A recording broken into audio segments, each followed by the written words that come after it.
Because they may be gone, but their deeds outlive them. The headlines lingering from the previous administration's 50 running scandals still bushed. Number 3, the fox guarding the Henhouse-Gate. Stuart Parnell is the president of Peanut Corporation of America, the company at the heart of the national fatal salmonella outbreak. Mr. Parnell, it turns out, is also a member of the U.S. Department of Agriculture's Peanut Standards Board. The board was set up during the Bush administration. Mr. Parnell was appointed during the Bush administration. He was just reappointed last October during the Bush administration.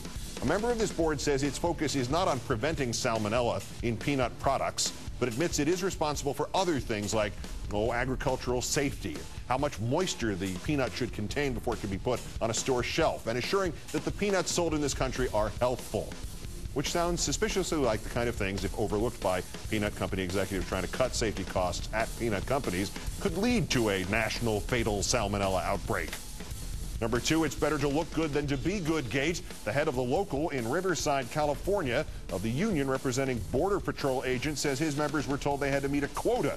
At least 150 arrests of suspected illegals in their zone last month, and at least 2 of those suspects had to be prosecuted. They were told, Lombardo Amaya says, if you don't produce this, we will have to change your weekends off.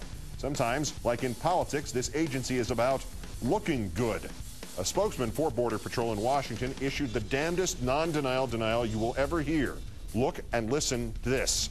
If we had quotas to fill and met those quotas, then would that mean we would be able to stop doing our job? No. Our job is to secure the border and detect, deter, and apprehend anyone who is involved in illegal activity between the ports of entry.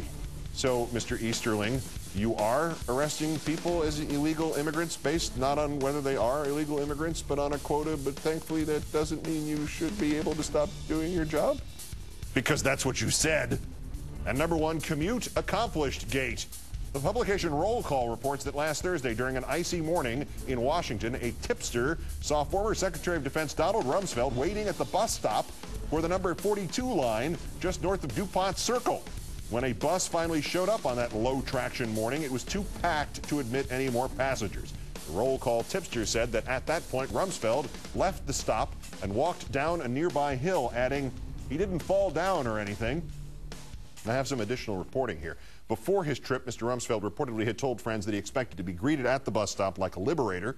He had proclaimed the ride would only last 30 seconds and it would only cost 25 cents, and that anyway, the bus driver would give him all the oil and gas he had.